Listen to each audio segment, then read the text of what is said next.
Coaching से पढ़ाने के बाद टीचर जैसे ही बाहर निकलते हैं, कोचिंग गेट पर देखते हैं कि एक साइकिल खड़ी होती है। इस साइकिल के ऊपर बहुत सारा पेंट गिरा हुआ होता है।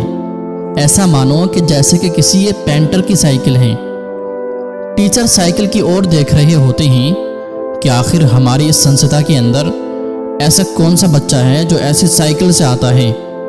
अरे यार, आजकल के ज़माने में तो बच्चों को शर्म आती है पैदल आने में, साइकिल से आने में, बाइक से आने में भी लोग कतराते हैं। उन्हें तो कार चाहिए। फिर ऐसे दौर में फिर ऐसी साइकिल से कौन आ रहा है मेरी इस संस्था के अंदर। वो टीचर साइकिल को गौर से देख रहे होते हैं। इतने में एक लड़का बाहर निकल कर आता है और अपनी साइकिल को साफ करने लग जाता है। टीचर बड़े ही हैरान होकर देखते हैं और उस बच्चे से पूछते हैं, क्या ये तुम्हारी साइकिल है? वो बोलता है, जी हाँ, ये मेरी ही साइकिल है। टीचर हैरान रह जाते हैं, बोलते हैं कि तुम इस साइकिल से क्यों आते हो?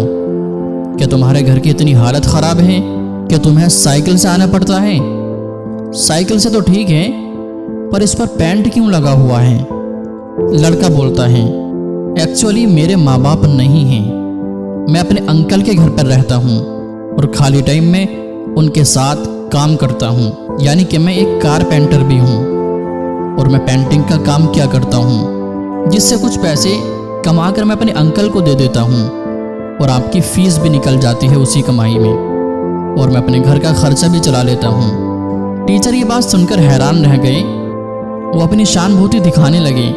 बच्चे से कहते हैं, चलो मैं तुम्हारी फीस माफ़ कर देता हूँ, तुम आज से कोई फीस नहीं देना। लेकिन लड़का बोलता है, नहीं नहीं, इसकी कोई ज़रूरत नहीं है सर।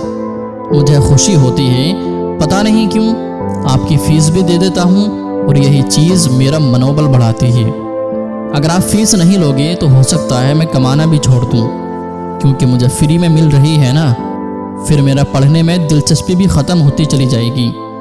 इसलिए आप अपनी फ़ीस लें। इतना सुनने के बाद टीचर की आंखों में आंसू आ जाते हैं। इसके बाद टीचर क्लास के अंदर एक दिन सबके सामने उस लड़के को बुलाते हैं और फिर कहानी बताते हैं।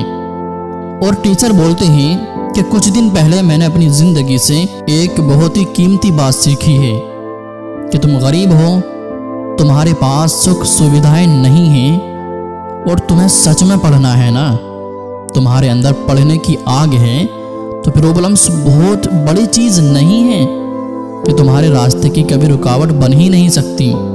तुम खुद को कभी कोसोगे नहीं, तुम हर हाल में आगे बढ़ने की सोचोगे, तुम हर हाल में उन कमियों को दूर करने की सोचोगे।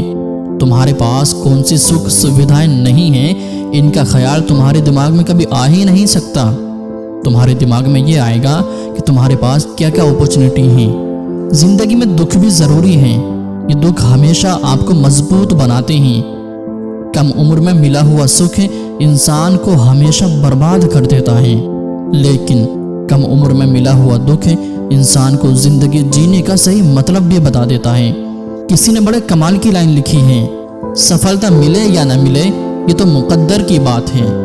सफलता मिले या ना मिले ये तो मुकद्दर की बात है, लेकिन तुम कोशिश भी ना करो ये तो गलत बात है।